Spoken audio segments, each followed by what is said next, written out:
I've always loved July 4th, one of those special American national holidays that are celebrations not of religion, ethnicity, or sect, but rather of freedom and of America's unique national identity that is based on it. But around the world these days, we're seeing the rise of another kind of national identity, one that can be darker and more troubling. In the recent elections for the European Parliament, nationalist, populist, and even xenophobic parties did surprisingly well. The UK Independence Party beat out all the established parties. France's National Front won handily against the ruling Socialist Party. In Greece, the quasi-fascist Golden Dawn won 500,000 votes, awarding it seats in the European Parliament for the first time. Many commentators have explained the rise of these parties as a consequence of the deep recession and slow recovery that still afflicts much of Europe.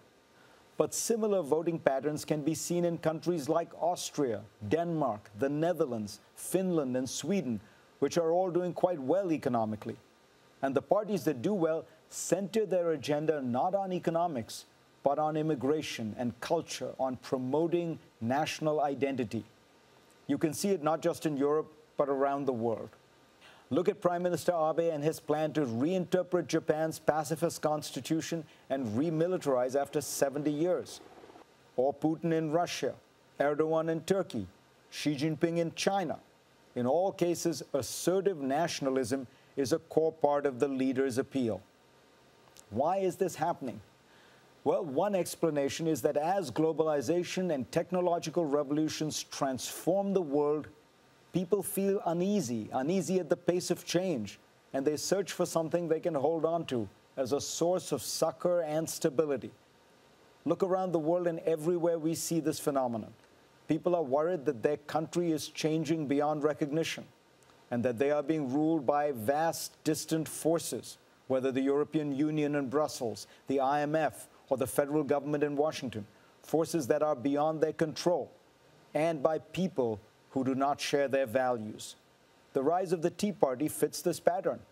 After exhaustive research, the scholars Vanessa Williamson and Theda Skocpol concluded that immigration was a central issue, perhaps the central issue for Tea Party members, something that has been reinforced by Eric Cantor's loss in his primary election. In an age of globalization, elites have discussions that are about political ideology, more government, less government, different government. But as Samuel Huntington noted many years ago, the force that seems to be moving the world these days is not political ideology, but political identity. Everyone is asking the question, who are we? And who are we not? Even in America, even on July 4th. For more, go to cnn.com/Fareed and read my Washington Post column this week.